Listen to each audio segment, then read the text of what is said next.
ప్రధానంగా ఎక్కడ పశువుల పండుగ జరిగినా కూడా సాయి ఎద్దు వస్తుంది అంటే చాలు బాగా పేరుగాంచింది. ఆయనే అనుపల్లి సాయి అనేటువంటి వ్యక్తి.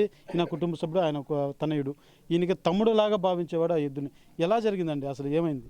చంద్రగిరి నియోజకవర్గంలో పండగ జరుగుతుందని 22వ తేదీ ఫెస్టివల్కి తోలుకొని ఉంటే అన్ని డ్రెస్సు గిస్సు అన్నీ వేసామన్న.